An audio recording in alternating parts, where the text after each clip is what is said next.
Hi friends. मेरा नाम engineer Imran अजीज है और आज की वीडियो में मैं प्रेजेंट कर रहा हूँ Pakistan public procurement regulatory authority rules.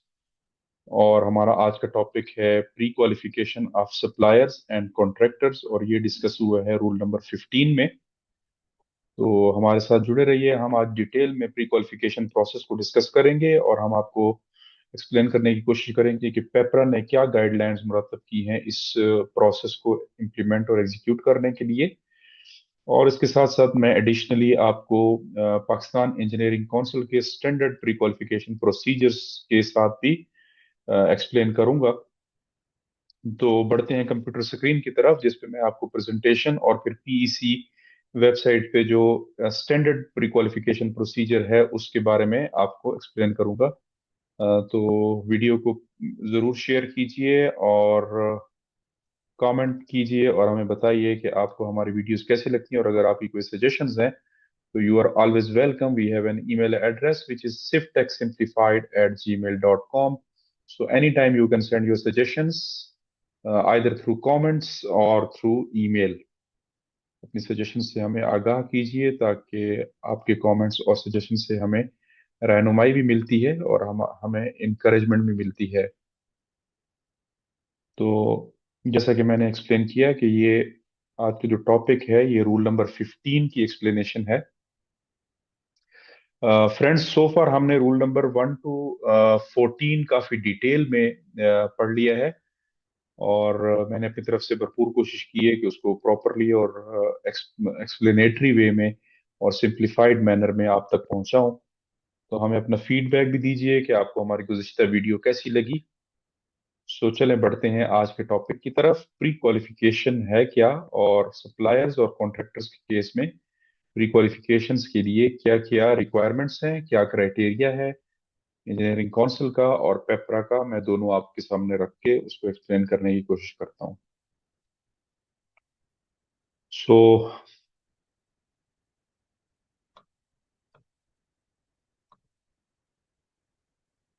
What is pre qualification? नाम से ही जाहिर है कि प्री क्वालिफिकेशन मतलब पहले क्वालिफाई करना किसी चीज को। ये उसकी उर्दू में एक सलीस उर्दू में अगर कह लें तो उस तरह की डेफिनेशन है और इंजीनियरिंग पॉइंट ऑफ व्यू से ये है screening of contractors or suppliers or consultants before the bidding stage to ensure only capable, experienced, and financially sound firms are invited to submit bids. तो कॉन्ट्रैक्टर्स की screening करना bidding process से पहले ताकि हमारे पास कैपेबल अच्छी कैपेसिटी के contractors आ जाएं, एक्सपीरियंस्ड कॉन्ट्रैक्टर आ जाएं, रेलेवेंट एक्सपीरियंस के कॉन्ट्रैक्टर आ जाए, जिस नेचर का आपका प्रोजेक्ट है उसी नेचर के कॉन्ट्रैक्टर्स आ जाएं। और तीसरी चीज है फाइनेंशियल स्टेबिलिटी। ऐसी फर्म्स हमें मिल जाएं जो फाइनेंशियली स्टेबल हों और साउंड हों हमारे प्रोजेक्ट को इम्प्लीमेंट और एग्जीक्यूट करने के लिए। ये प्रोसीजर पेपरा ने अलाउ किया है for complex projects, for technical projects, ऐसे प्रोजेक्ट्स जिन पे रिस्क काफी ज्यादा होता है और उसमें डिलेज वगैरह मिनिमल रिक्वायरमेंट होती है और क्वालिटी कंट्रोल या उसकी टेक्निकलिटीज काफी ज्यादा होती हैं जो कि कोई आम कॉन्ट्रैक्टर उसको मैनेज नहीं कर सकता। दैट्स वाई पेपरा ने ये एक रूम और एक गुंजाइश दी है कि आप कॉन्ट्रैक्टर्स का एक क्राइटेरिया बना के उनको शॉर्टलिस्ट कर लें और स्क्रीन आउट कर लें आउट ऑफ अ पूल। और एक शॉर्ट लिस्टेड किस्म की आपकी एक लिस्ट होगी और वही कॉन्ट्रैक्टर उस प्रोजेक्ट को बिड करेंगे। और ऐसे प्रोजेक्ट जिनकी वैल्यू ज्यादा होती है या स्पेशलाइज्ड नेचर के होते हैं, तो इन तीन चार किस्म की कैटेगरीज के लिए पेपरा ने आपको अलाउ किया है कि आप कॉन्ट्रैक्टर्स की, सप्लायर्स की या कंसल्टेंट्स की बिडिंग से पहले स्क्रीनिंग कर सकते हैं और इस प्रोसेस को कहा जाता है प्री क्वालिफिकेशन। तो पेपरा का जो रूल है एग्जैक्टली मैं आपको बता देता हूं exact text of rule 15। Pre qualification rule 15 का जो हेडिंग है वो है pre qualification of suppliers and contractors. फिर इस पे फर्दर दो सब क्लासेस हैं। सब क्लास वन जो है वो कहती है a procuring agency prior to floating the tenders invitation to proposals a procuring agency, prior to the floating of tenders, invitation to proposals, or offers in procurement proceedings, may engage in pre-qualification of bidders in case of services, civil works, turnkey projects, and in case of procurement of expensive and technically complex equipment, to ensure that only technically and financially capable firms having adequate managerial capacities or capabilities are invited to submit bids. Such pre-qualifications shall solely be based upon the ability of the interested parties to perform that particular work satisfactorily.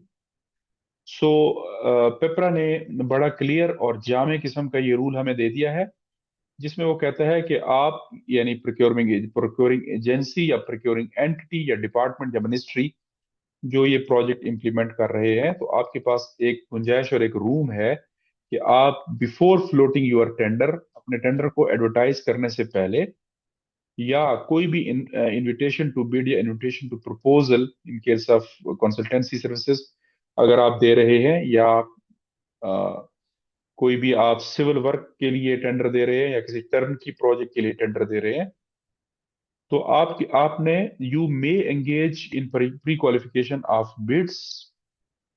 तो आप मे का लफ्ज जो है, आप के पास पास एक option है कि आप प्री क्वालिफिकेशन ऑफ बिडर्स में जा सकते हैं।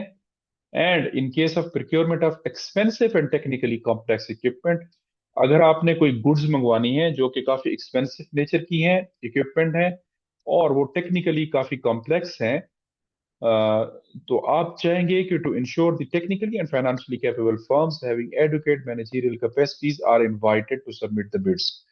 तो आप उन्हीं बिड्स को ये टेंडर दे सकते हैं after following the following procedure जो आगे आ रहा है ऑफ प्री क्वालिफिकेशन। तो आप उन्हीं टेक्निकली साउंड और फाइनेंशियली कैपेबल फर्म्स को प्री क्वालिफाई कर सकते हैं।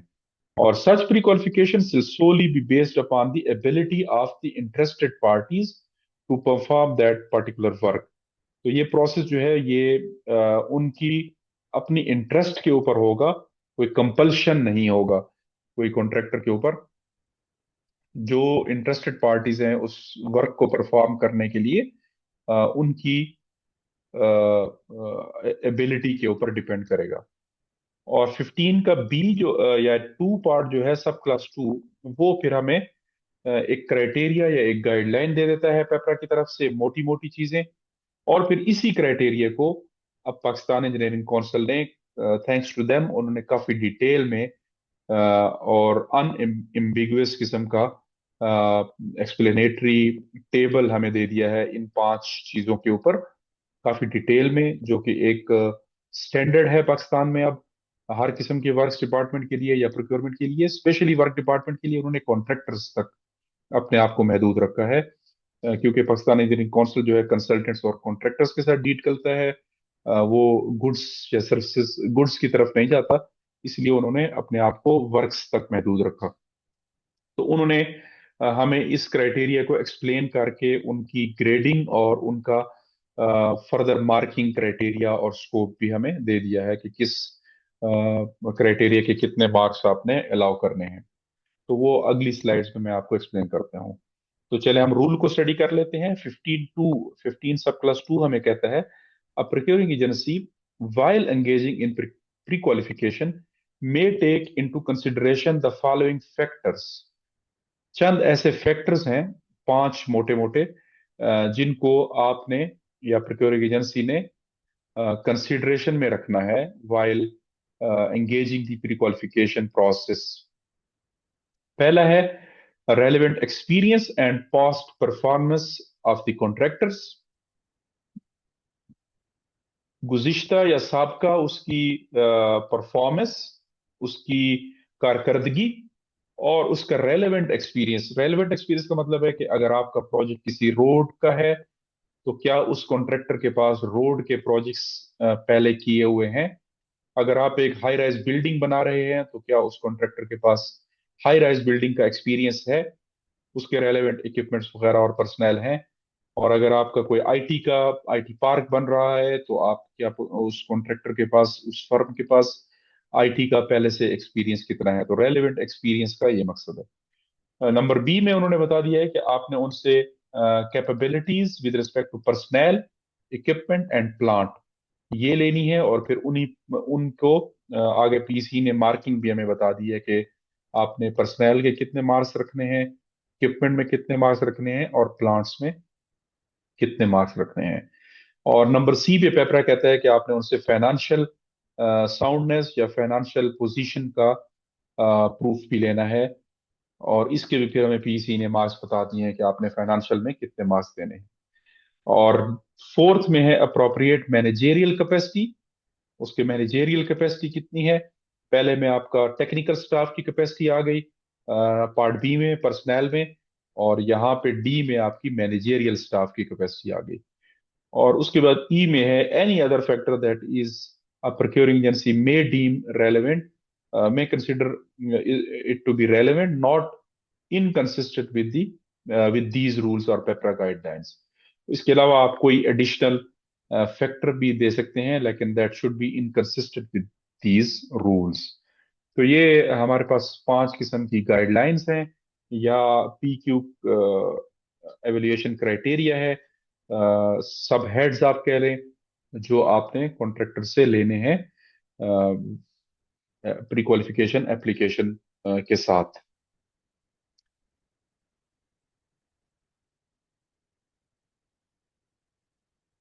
तो प्री क्वालिफिकेशन के और इस प्रोसेस के meanings, pre qualification is optional but useful. Yes, it is optional, जैसे कि रूल ने खुद भी बता दिया है। यूज्ड, ये क्योंकि मे का वर्ड यूज हुआ है, यूज ओनली व्हेन जस्टिफाइड, ऐसे केसेस में होगा जब आप जस्टिफाई कर सकें उसकी। कोई रूटीन कंस्ट्रक्शन के लिए प्री क्वालिफिकेशन नहीं होती, बल्कि कम, जैसे मैंने कहा, complex nature of the work या इक्विपमेंट में होती है। Must be based on ability to perform the work. Why pre qualification is important, ये इम्पोर्टेंट क्यों है? क्योंकि ये इंश्योर करता है हमारे पास before going to the actual bidding process, ये हमें बता देता है कि किस क्लास के या किस क्वालिटी के कॉन्ट्रैक्टर्स हमारे पास आ रहे हैं इस वर्क को इम्प्लीमेंट करने के लिए। बिफोर हैंड हमारे पास एक पूल ऑफ द कॉन्ट्रैक्टर बन जाता है, और हम उसमें से देख सकते हैं कि हमारे पास किस नेचर के और किस क्वालिटी के, किस कैपेसिटी के कॉन्ट्रैक्टर्स अवेलेबल हैं। So it can ensure the quality of the contractors. It can reduce the risk of project failure. जो फेलियर्स या जो डिलेज कॉन्ट्रैक्टर्स की तरफ से अक्सर आते हैं, तो उन उन रिस्क, क्योंकि हम परफॉर्मेंस बेस्ड मार्किंग कर रहे होते हैं, तो वो रिस्क भी रिड्यूस हो जाता है। टाइमली कंप्लीशन इंश्योर करता है प्रोजेक्ट्स की। Safety and compliance, fair competition, transparency and reduce litigation. तो ये सारे उसके बेनिफिट्स हैं प्री क्वालिफिकेशन के। फेयर कंपटीशन इंश्योर होता है, ट्रांसपेरेंसी होती है, और लिटिगेशन या कानूनी पेचीदगियों से बंदा बच जाता है, इदारा बच जाता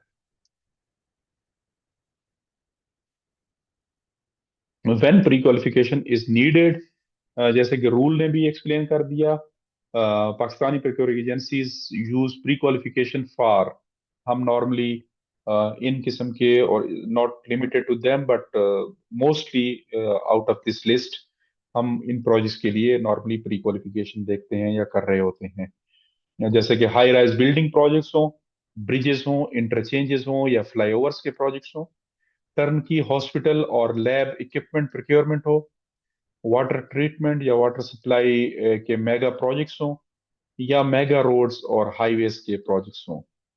इसके अलावा mega IT parks, large HVAC heating, ventilation, air conditioning systems, या हॉस्पिटल के या किसी भी इंस्टीट्यूशन के अंदर।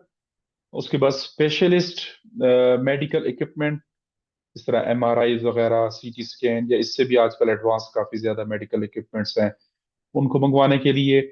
फायर अलार्म या बीएमएस सिस्टम किसी हॉस्पिटल के अंदर, किसी इंस्टीट्यूशन के अंदर। Solar power plants, solar parks, dams, irrigation structures और canals.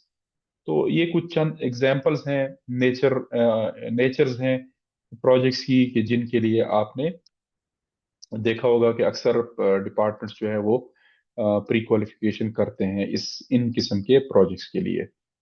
Pre qualification is not needed, जिनके लिए आपको नहीं करनी या नहीं करनी चाहिए, अच्छी प्रैक्टिस नहीं है, वो है आपके routine civil works, street payments के प्रोजेक्ट्स हैं, आपके कोई दो चार कमरों का कोई स्कूल का प्रोजेक्ट है, आपका कोई minimal upgradation of the hospital है, कोई स्मॉल रिपेयर वर्क्स हैं, कोई माइनर परचेजेस हैं, पेटी परचेजेस हैं, ऑफिस सप्लाईज या फर्नीचर हैं, सिंपल प्रोक्योरमेंट है, कोई नॉन टेक्निकल आइटम्स है। By the way furniture of schools जो एक बहुत बड़ा स्कोप का प्रोजेक्ट होता है, क्योंकि आपने हंड्रेड्स ऑफ स्कूलों के लिए परचेज करना होता है, तो उसके लिए भी इदारा प्री क्वालिफिकेशन करता है और स्पेशली होती है, ताकि स्पेसिफिकेशंस और जो आपकी रिक्वायरमेंट्स हैं वो इंश्योर हो सकें, और प्लस जितनी आपकी नीड और टाइम बेस्ड डिलीवरीज हैं वो इंश्योर हो सके। तो इसलिए आप जियोग्राफिकली भी प्री क्वालिफाई करते हैं कॉन्ट्रैक्टर्स को,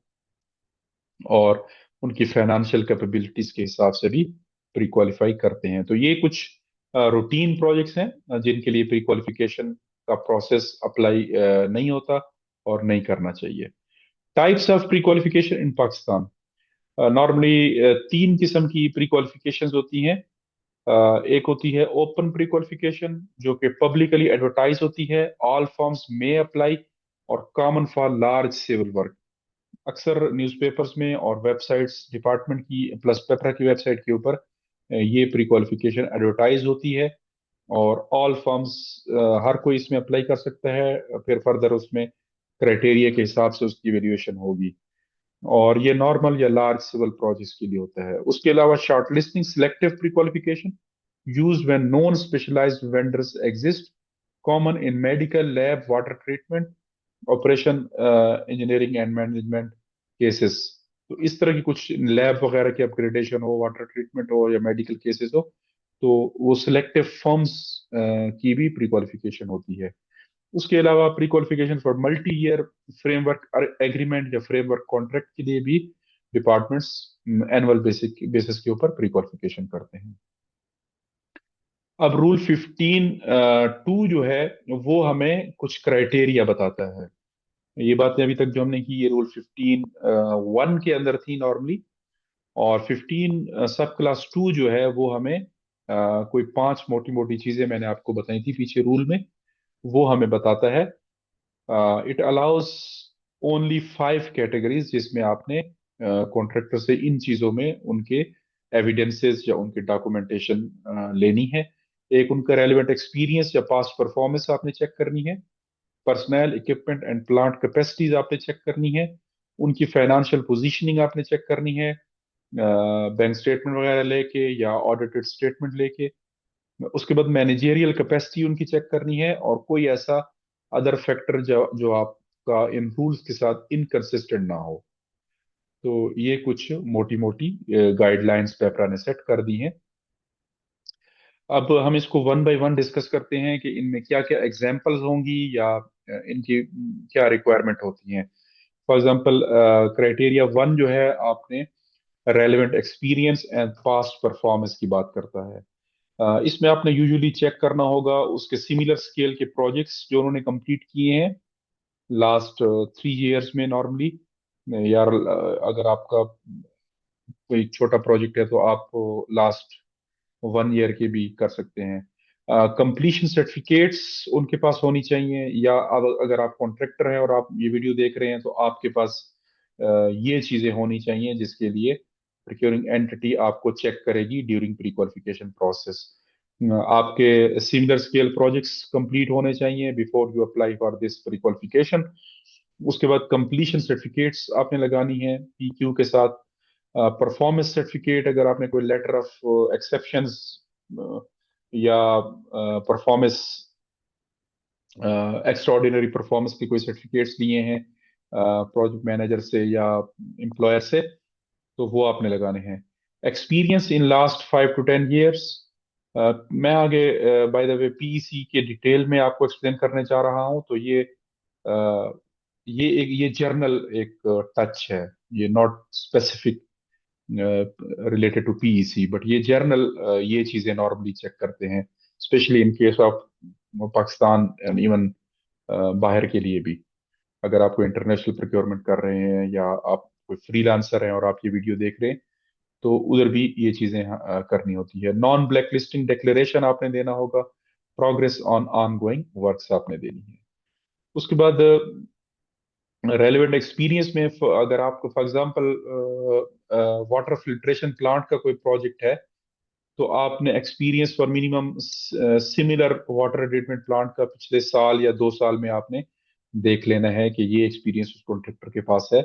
परफॉर्मेंस सर्टिफिकेट फ्रॉम क्लाइंट उसके पास होनी चाहिए, और प्रूफ ऑफ ऑपरेशनल सक्सेस, जो उसने लास्ट फिल्ट्रेशन प्लांट लगाया है तो क्या वो ऑपरेशन में गया है और वो सक्सेसफुली चला है या नहीं, ये सारी चीजें भी आपने देखनी है। और इसी में एक चीज और भी है कि आपने रेफरेंस चेक जरूर करने हैं। जो उन्होंने आपके पास परफॉर्मेंस में आपको ये जो पहला हमने बता दिया सिमिलर स्केल प्रोजेक्ट्स उन्होंने मेंशन किए हैं, तो आपने खामखा अगर आप इंजीनियर हैं या प्रोक्योरमेंट ऑफिसर हैं, तो आपने उन प्रोजेक्ट्स के रेलेवेंट फोकल पर्सन्स को या पीडीज को या पीएम्स को या उनके रेलेवेंट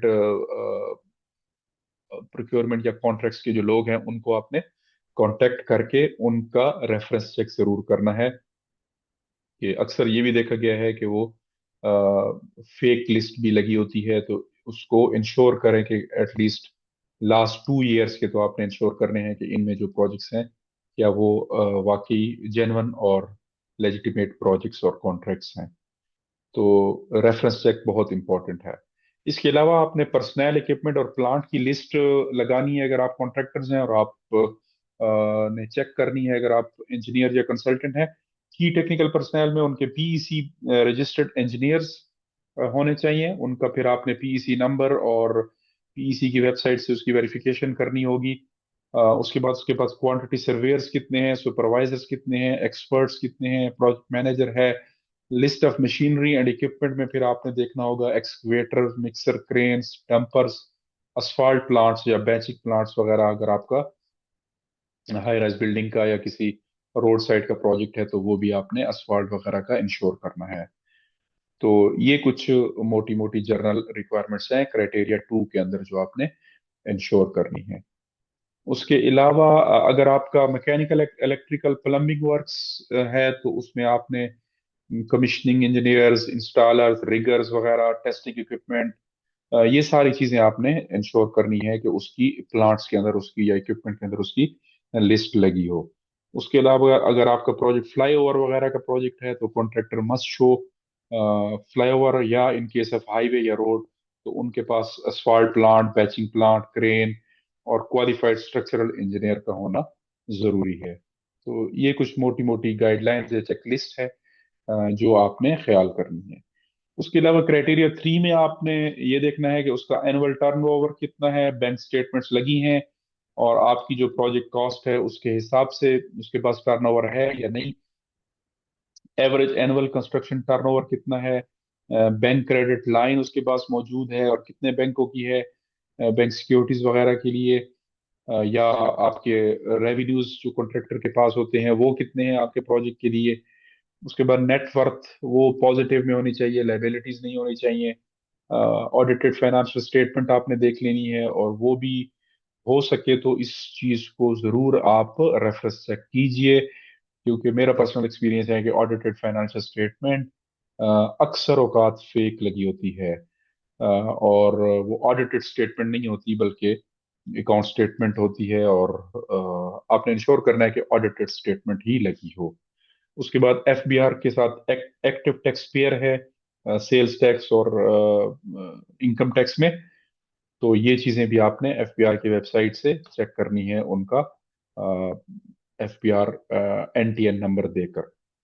उसके अलावा आपने मैनेजेरियल कैपेसिटी इंश्योर करनी है कि उसका ऑर्गेनाइजेशनल स्ट्रक्चर क्या है, एक्सपीरियंस ऑफ प्रोजेक्ट मैनेजर जो उनके पास है या पीडी उनके पास है उसका कितना एक्सपीरियंस है, इंटरनल क्वालिटी कंट्रोल उनका क्या है, एचएससी प्लान्स उनके पास क्या है हेल्थ एंड सेफ्टी वगैरह के, company policies regarding safety, HR, insurances वगैरह, ये सारी आपने इंश्योर इंश्योर करनी है, EIN वगैरह। और तो ये आपने देखने हैं। लीगल डॉक्यूमेंट्स भी आप देख सकते हैं, बैंक गारंटीज वगैरह जो साहब का उन्होंने अगर कोई लगाई है वो भी देख सकते हैं। प्रोजेक्ट मैनेजमेंट टूल्स, इसके अलावा अगर उनके पास जॉइंट वेंचर है जो कि बहुत इंपॉर्टेंट है, तो वो JV की आपने डिटेल्स मांगनी है और देखनी है कि JV में उनके पास जो इंटरनेशनल पार्टनर है, क्या वो लीडिंग पार्टनर है या पाकिस्तानी है, और उसकी क्या कैपेसिटीज है, और उसकी जो डॉक्यूमेंट्स वगैरह लगे हैं तो वो क्या कोई फेक डॉक्यूमेंट्स तो नहीं है। हॉस्पिटल एंड लैब लैब के केस में ISO सर्टिफाइड क्वालिटी सिस्टम और strong health and safety practices होनी चाहिए। इस उसके अलावा कोई ऐसी चीज जो इन रूल्स में पेपरा ने कवर नहीं की, बट वो रूल्स के साथ इनकंसिस्टेंट ना हो, तो वो भी आप ऐड ऑन कर सकते हैं। लाइक आप कुछ एग्जांपल्स ये हैं कि आप PEC कैटेगरी उस कॉन्ट्रैक्टर की मांग सकते हैं, और साथ कह सकते हैं कि PEC license should be valid. और उसके पास जो स्पेसिफिक कोड्स वगैरह हैं, इलेक्ट्रिकल की, मैकेनिकल की, अगर आपका प्रोजेक्ट वाटर के रिलेटेड है तो उसका कोड होना चाहिए। उसके अलावा manufacturer authorisation in case of equipment, क्या उसको ब्रांड ने अथोराइजेशन लेटर दिया है या नहीं, वो भी आपने इंश्योर करना है। इन्वायरमेंटल मैनेजमेंट कैपेसिटी क्या है, लोकल एक्सपीरियंस, वैलिड SECP या रेवेन्यू डिपार्टमेंट जो कैपरा है या PRA है पंजाब के केस में, SRB है सिंध के केस में, ये है उनके पास या नहीं। क्योंकि आपके पास टैक्सेस जो है कुछ सर्विसेज में प्रोविंशियल डिपार्टमेंट्स भी टैक्सेस काटते हैं, तो ये रजिस्ट्रेशंस भी उनकी होनी चाहिए। Cannot include irrelevant and unfair या डिस्क्रिमिनेटरी क्राइटेरिया नहीं होना चाहिए, अदरवाइज ये प्री क्वालिफिकेशन डॉक्यूमेंट्स भी चैलेंज हो सकते हैं आपके। और पेपरा इसको एक्सेप्ट करता है अगर ये आपने उन चार के अलावा पांचवें में आपने कोई ऐसा क्राइटेरिया डाला है जो बाइस्ड हो या फेवरेटिज्म की तरफ जा रहा हो, तो वो आपको अलाउड नहीं है। तो कुछ फैक्टर्स ऐसे हैं जो अलाउड नहीं है, ये तो पांच थे जो अलाउड हैं पेपरा की तरफ से। Like asking for irrelevant references, asking for excessive financial turnovers, जो आपकी रिक्वायरमेंट ना हो, उससे ज्यादा आप टर्नओवर मांग रहे हैं just to eliminate few contractors or specific suppliers, favoring any one contractor or company, requiring equipment irrelevant to project, asking for experience of 10 into scale of the project not proportional to your project, or unreasonable restrictions on new companies. These violates PEPRA rule 4 of fairness. आपने पीछे principles of procurement rule 4 में देखे हैं, जिसमें transparency, fairness, value for money, economy और competition की बात की गई है। तो ये उनको बेसिकली वायलेट करेगा अगर आप ये चीजें कॉन्ट्रैक्टर से मांगते हैं during pre qualification. Irrelevant references भी आप नहीं मांग सकते, और ऐसा टर्नओवर आप नहीं मांग सकते जो आपके प्रोजेक्ट से बहुत ज्यादा ज्यादा हो। सो अब हम बात करते हैं प्री क्वालिफिकेशन प्रोसेस की। ये प्रोसेस किस ऑर्डर में चलेगा? सबसे पहले आपने एडवर्टाइजमेंट देनी है न्यूज़पेपर में या वेबसाइट के ऊपर कि आपका ये प्रोजेक्ट है, और उसके लिए आपने प्री क्वालिफिकेशन आप सीक कर रहे हैं applications. Then you have to issue the pre qualification documents, then submission of applications by contractors. Normally PEC ने इसका 6 to 12 वीक्स टाइम रखा है। अगर आपका काफी कॉम्प्लेक्स प्रोजेक्ट है तो आपने 12 वीक्स देने हैं, अगर आपका नॉर्मल प्रोजेक्ट है तो एटलीस्ट आपने 6 हफ्ते देने हैं प्री क्वालिफिकेशन डॉक्यूमेंट्स की सबमिशन के लिए। और एवेल्युएशन अगेंस्ट क्राइटेरिया, आपने जो क्राइटेरिया सेट किया है उसकी एवेल्युएशन आपने बतानी है। स्कोरिंग सॉरी बतानी नहीं है, एवेल्युएशन आपको जब सबमिट हो जाएंगी तो एवेल्युएशन अगेंस्ट क्राइटेरिया, क्राइटेरिया तो आप ऊपर नंबर 2 में आपने दे दिया ना PQ डॉक्यूमेंट्स में। अब जब आप इंटरनली एप्लीकेशन 6 वीक के बाद बाद आपके पास आ गई, तो आपने प्री क्वालिफिकेशन डॉक्यूमेंट्स की उस क्राइटेरिया के मुताबिक एवेल्युएशन करनी है। और आपने ऊपर क्राइटेरिया में पहले से ये बता देना था कि आपका 50% पासिंग स्कोर है, 60 है, 90 है, 80 है, जो भी है। नॉर्मली 50% PEC ने कहा है कि होना चाहिए। लेकिन इन केस ऑफ कम्प्लेक्स आप 70-80 भी रख सकते हैं। इवन लैब्स या बहुत ही सोफिस्टिकेटेड इक्विपमेंट की उसमें मैंने खुद भी 90% के ऊपर भी प्री क्वालिफिकेशन डॉक्यूमेंट सबमिट किए हैं। इवन 90% और 95% भी इन case of USA procurement FDA की रिक्वायरमेंट्स हैं कि आपने फिर 95%, स्पेशली कोविड के दिनों में जब काफी ज्यादा स्ट्रिक्ट प्रोक्योरमेंट्स थी, तो वहां पे 95% प्री क्वालिफिकेशन एप्लीकेशन सबमिट हो रही थी। सो स्कोरिंग पास फेल सिस्टम होता है प्री क्वालिफिकेशन में। या पास होगा या फेल होगा, एक अगर जो आपने थ्रेशोल्ड दिया है उससे अगर ऊपर जितने भी फिर उसने मार्क्स ले लिए तो दो that form will be considered eight pass. Preparation of PQ report फिर आपने बनानी है, और अपनी कंप्यूटर अथॉरिटी से साइन करके आपने उसको उसी जो जहां पे आपने अपना इनिशियल एड दिया था फर्स्ट वाला, उसी मीडियम के ऊपर आपने इसको फिर अनाउंस करना है।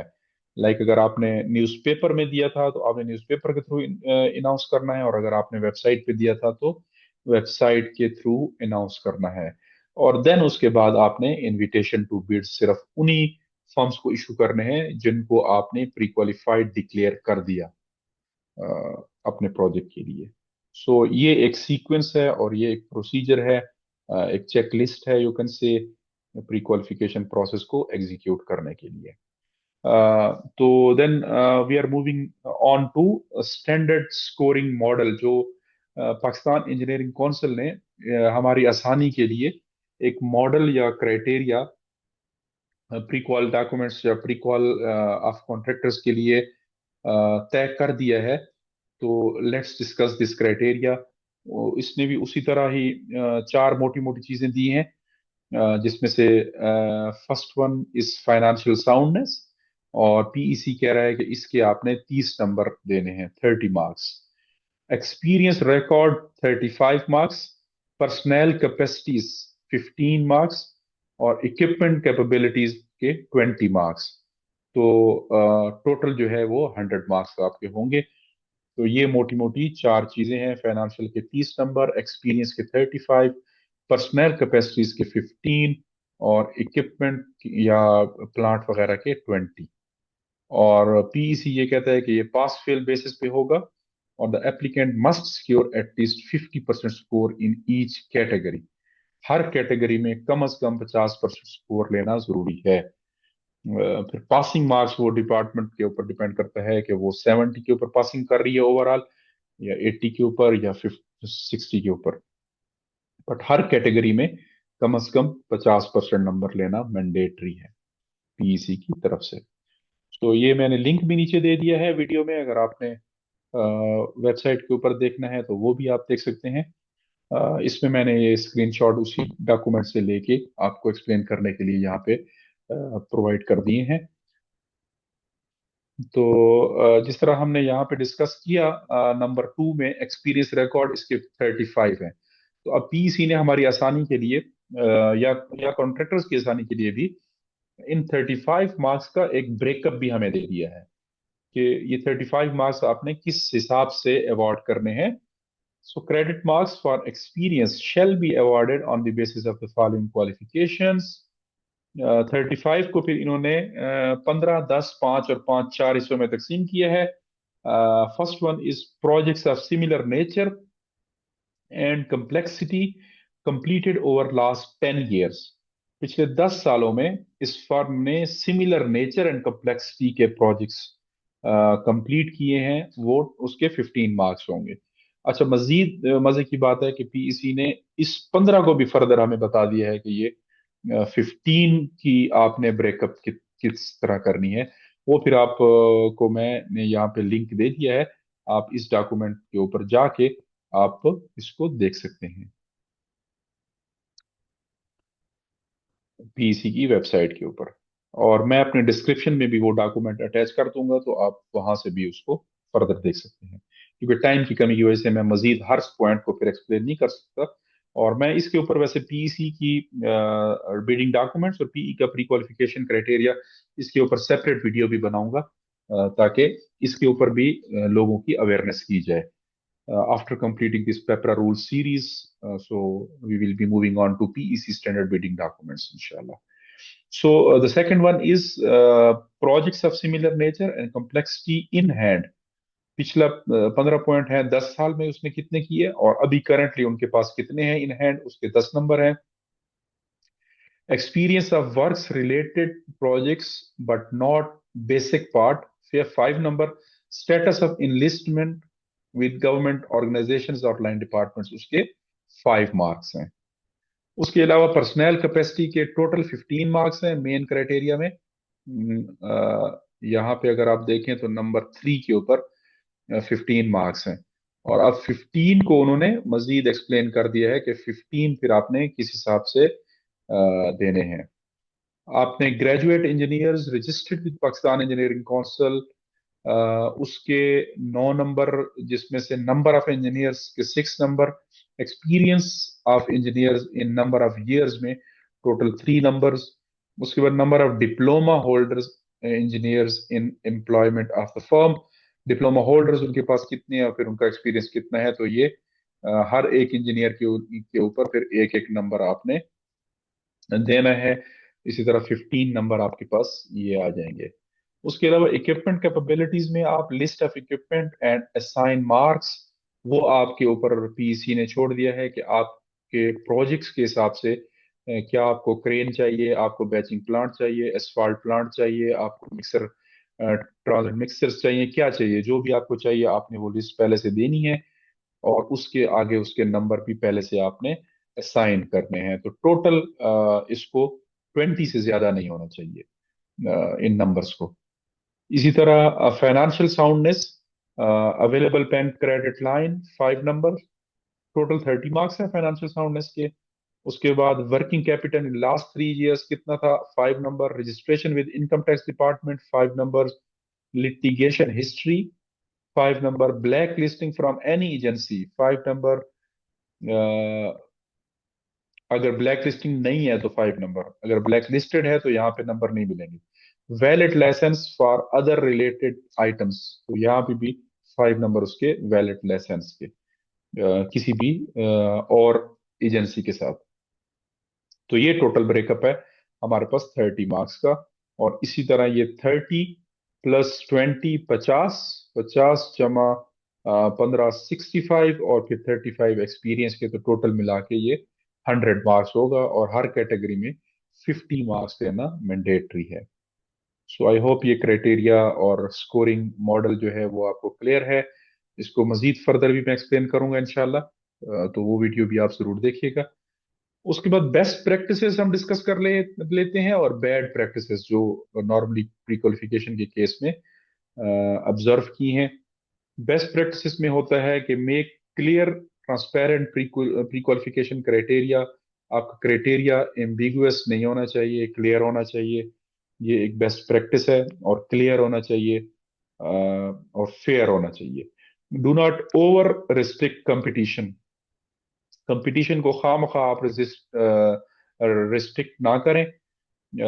Evaluate objectively, document everything, avoid tailoring criteria for one contractor और सप्लायर. Inform disqualified form. अच्छा, आपने इन्फॉर्म जो है डिसक्वालिफाइड को भी करना है और क्वालिफाइड को भी करना है. Keep record for audits, send pre qualification report for approval.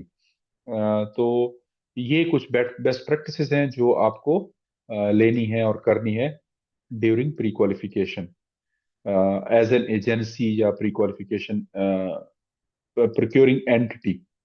फिर कुछ बेस्ट प्रैक्टिसेस मैंने मेंशन की हैं एज अ कॉन्ट्रैक्टर. अगर आप कॉन्ट्रैक्टर हैं तो आपके लिए ये चीजें होना जरूरी है ड्यूरिंग प्री क्वालिफिकेशन प्रोसेस. आपने प्रिपेयर करनी है अपनी प्री क्वालिफिकेशन डॉक्यूमेंट्स को इंतहाई प्रोफेशनल तरीके से और religiously. Maintain updated PEC registrations, अपनी फर्म की भी और अपने साथ जुड़े इंजीनियर्स और स्टाफ की भी. पाकिस्तान इंजीनियरिंग काउंसिल की लाइसेंस इंश्योर कीजिए कि वो उसकी लैप्स नहीं हुई या वैलिड है और उसका रिकॉर्ड जो है वो वेल अवेलेबल है पीईसी वेबसाइट के ऊपर. क्योंकि एम्प्लॉयर जो है आपकी रेफरेंस चेक के दौरान ये चीजें चेक करेगा। Keep financial statement audited, keep all works completion certificates ready. आपकी फाइनेंशियल ऑडिटेड स्टेटमेंट और बैंक स्टेटमेंट्स आपके पास रेडी होने चाहिए before you submit the PQ documents या एप्लीकेशन। और आपके पास कंप्लीशन सर्टिफिकेट जो आपके पिछले 10 साल के प्रोजेक्ट्स हैं, हर प्रोजेक्ट की कंप्लीशन सर्टिफिकेट आपके पास होनी चाहिए। उसके बाद मेंटेन ऑर्गेनाइज्ड कंपनी प्रोफाइल। आपकी जो बुक है या प्रोफाइल है वो ऑर्गेनाइज तरीके से हो, हेडलाइंस हो, ऊपर टेबल ऑफ कंटेंट हो, उसके आगे पेज नंबर मेंशन हो टेबल ऑफ कंटेंट में, कि आपकी फॉर एग्जांपल फाइनेंशियल डॉक्यूमेंट्स है तो वो किस पेज से किस पेज तक है, इक्विपमेंट की लिस्ट किस से पेज से किस पेज तक है, ताकि जो एवेल्युएटर है उसका टाइम आपने बचाना है, क्योंकि उसके पास काफी ज्यादा एप्लीकेशंस होंगे, तो वो इन चीजों की वजह से उसका टाइम भी जाया होगा और चीजें ओवरलुक भी हो सकती हैं। उसके बाद avoid fake documents audit and black listing के। फेक डॉक्यूमेंट्स या कोई डॉक्यूमेंट छुपाए नहीं या लगाने चाहिए। और दूसरी एक इम्पॉर्टेंट चीज जो यहाँ पे मेंशन नहीं है, always stamp each and every page of your profile before submitting. इसको खामखा स्टैम्प कीजिए, अगर हो सके तो इनिशियल भी हर पेज को कीजिए, ताकि आपका पेज ना ही कोई मिसप्लेस कर सके और ना ही कोई उसको डुप्लीकेट कर सके। और दूसरा एक इम्पॉर्टेंट है कि आप उसको हो सके तो सीरियल नंबर भी लगाइए पूरी बुक के ऊपर। ये भी आपकी अपनी सेफ्टी और सिक्योरिटी के लिए जरूरी है। हर पेज के ऊपर अपना उसका सीरियल नंबर दीजिए पेन के साथ। तो common mistakes in pre qualification जो कि डिपार्टमेंट्स अक्सर करते हैं, अक्सर लिखा होता है कि we only want big contractor, या वो चाह रहे होते हैं कि हम हमें बड़े कॉन्ट्रैक्टर्स ही चाहिए, which is an unfair criteria. Asking unnecessary turnovers, asking for irrelevant OEM certificate, operation and maintenance certificate, not scoring as per published criteria.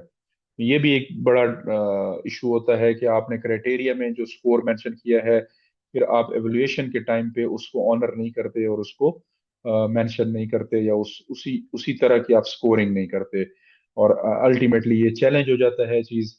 और चेंजिंग क्राइटेरिया आफ्टर एडवर्टाइजमेंट जो कि आप बिल्कुल कतई नहीं कर सकते। Not polishing pre qualification result transparently, जैसे कि मैंने कहा कि आपने दोनों फॉर्म्स को उनके रिजल्ट्स बताने हैं, जो पास हुई उसको भी बताने हैं, जो फेल हुई उसको भी बताने हैं। और black listing firms without any reason, या किसी फर्म को विदाउट एनी रीजन आपने ड्रॉप कर दिया, ये भी कॉमन मिस्टेक्स में आता है। ऑडिटर्स की भी काफी गहरी नजर होती है आपकी प्री क्वालिफिकेशन प्रोसेस के ऊपर, और बल्कि ये तो बहुत ही जरूरी होता है कि जिस प्रोजेक्ट में आपने प्री क्वालिफिकेशन की है वो तो खामखा वो फाइल ऑडिट वाले आके चेक करते हैं। ओपन कम्पिटिटिव बिडिंग में फिर भी आप कहीं ना कहीं से बच जाएंगे, लेकिन प्री क्वालिफिकेशन वाले की फाइल जरूर ऑडिटर देखता है, क्योंकि वहां पे उनकी नजर में कोई लैकनेस या रूम को मिलने के चांसेस होते हैं, कि वो कहते हैं कि whether criteria match the advertisement, whether scores were applied Fairlie.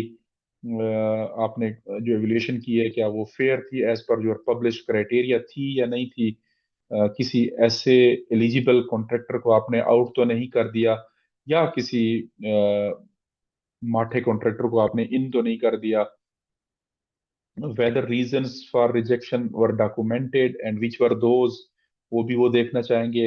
Weather final list approve from the PPRA authority, या आपकी जो कॉम्पिटेंट अथॉरिटी है उससे आपने final list of pre qualified contractors approve करवाई है या नहीं करवाई। तो strong pre qualification and strong compliances, अगर आपकी प्री क्वालिफिकेशन प्रोसेस डॉक्यूमेंटेड है, स्ट्रॉन्ग है, तो ऑडिट कंप्लायंसेस भी आपके स्ट्रॉन्ग हैं। तो ये था काफी डिटेल में, इसकी हम मोटी मोटी समरी दोबारा से मैं आपको बता देता हूँ। प्री क्वालिफिकेशन यूज होती है कॉम्प्लेक्स और एक्सपेंसिव या टेक्निकल नेचर ऑफ प्रोजेक्ट्स में। Must be based on objective fair criteria. 5 categories allowed हैं इसमें, जिसमें आपने अपना क्राइटेरिया बनाना है as per the guidelines of PEPRA and Pakistan engineering council, जिसमें आपने experience, personal and equipment, financial strength, managerial capacity और अदर में कोई भी आप मजीद एक्सप्लेनेटरी नोट्स डाल सकते हैं। तो कोई इररेलेवेंट किस्म का या डिस्क्रिमिनेटरी किस्म का रिस्ट्रिक्शंस ना डालिए। प्री क्वालिफिकेशन आपकी क्वालिटी को इम्प्रूव करती है और रिस्क को रिड्यूस करती है, और it must be transparent and last but not the least it should be documented, and every step of your procurement should be documented. So that's all. Next video में ये 15 rule था, और next video में हम rule 16 में मजीद इसका pre qualification process को further लेके चलेंगे कि पेपरा ने हमें इस प्रोसेस के बारे में क्या क्या रहनुमाई की है। तो इंशाल्लाह कल की वीडियो में हम आपको रूल 16 के ऊपर ब्रीफ करेंगे, जो कि फर्दर बात करता है प्री क्वालिफिकेशन प्रोसेस की in light of PEPRA guidelines. So video को लाइक कीजिए, इसको शेयर करें और हमारे चैनल को सब्सक्राइब करें, और हमें कमेंट्स में भी बताएं कि ये वीडियोस का कंटेंट कैसा है। अगर इसमें कोई इम्प्रूवमेंट की गुंजाइश हो, बिल्कुल होती है, और वो हमें ज़रूर शेयर करें हमसे कि हम किस अंदाज में वीडियो प्रेजेंट करें, और क्या कंटेंट अगर आपको एक्स्ट्रा कुछ और देना है तो वो भी हमें बताइए। आप अपनी राय से हमें आगाह कर सकते हैं sifttechsimplified@gmail.com के ऊपर, तो वहाँ पे आप हमें ईमेल भेजिए। उसके अलावा हम टिकटॉक के ऊपर भी मौजूद हैं, टिकटॉक के ऊपर भी हमें शेयर करें। So till then, thank you very much.